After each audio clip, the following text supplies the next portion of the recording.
Ya, berikut kami sampaikan informasi terpopuler di cnbcindonesia.com. Yang pertama ada dari Fabelio yang dituding paksa karyawannya riset. Ya, kabar tidak sedap datang dari PT Tri Elora Nusantara atau Fabelio. Startup distributor furnitur ini viral di dunia maya lantaran tidak membayar gaji karyawan sejak bulan Oktober lalu.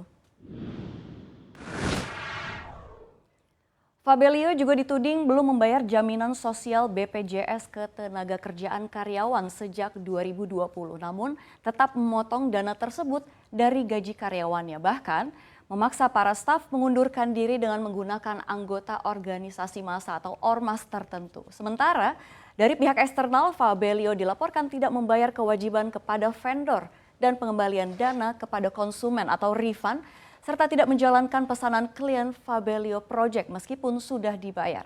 Menanggapi hal ini, co-founder sekaligus CEO Fabelio, Marshall Utoyo, menegaskan bahwa tidak benar manajemen memaksa karyawannya untuk resign. Manajemen Fabelio mengklaim justru beritikat baik dengan melaksanakan kewajiban. Diketahui masalah ini dimulai saat PSBB Jawa Bali. Waktu awal 2021 dilakukan. Hal tersebut membuat seluruh toko tutup dan menggerus penjualan.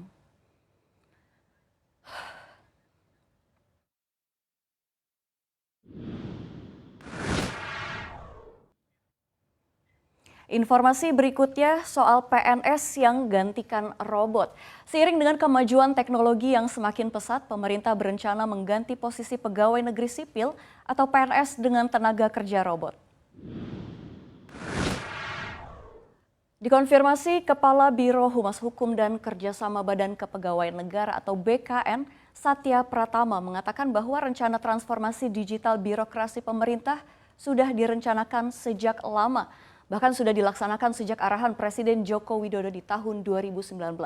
Hal ini tercermin dari jumlah PNS yang direkrut setiap tahunnya semakin rendah dari jumlah PNS yang pensiun, di mana kekurangannya digantikan dengan pelayanan digital kepada masyarakat, terutama untuk pelayanan yang selama ini sulit dilakukan secara fisik. Sementara dari akademisi dan praktisi dari Universitas Indonesia, Renal Kasali mengatakan mengganti PNS dengan robot sangat bisa dilakukan untuk jabatan yang bersifat pelayanan publik. Sementara untuk kegiatan lainnya, PNS tetap dibutuhkan. Renal juga menyebut penggunaan robot pada PNS bisa mengurangi tindakan nakal yang sering dilakukan oleh PNS atau tindakan korupsi meskipun hanya dalam skala kecil.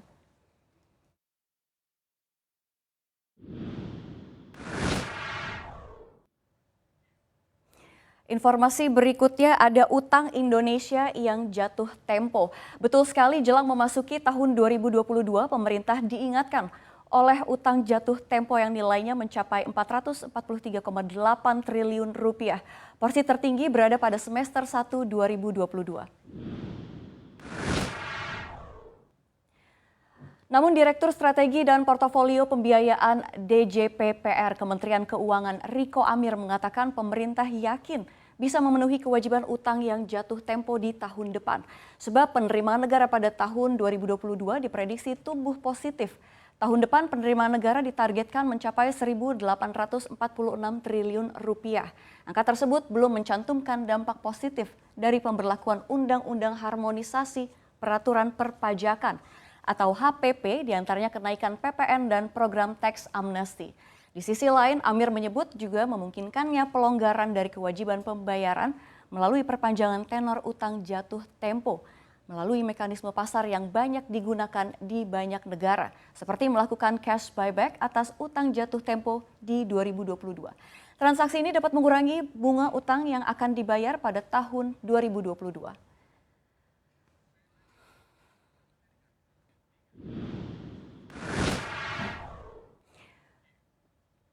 Beralih ke Amerika Serikat yang utangnya meledak. Informasi terakhir tentang Amerika Serikat yang baru saja meloloskan undang-undang kenaikan plafon utang pemerintah federal Amerika Serikat.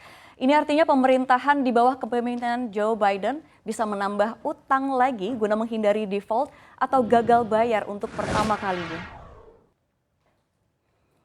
Undang-undang ini sendiri sudah dikirimkan ke Gedung Putih, tinggal menunggu tanda tangan Biden. Jika resmi diteken, maka plafon utang AS akan meningkat sekitar 2,5 triliun dolar AS atau sekitar 35.000 triliun rupiah.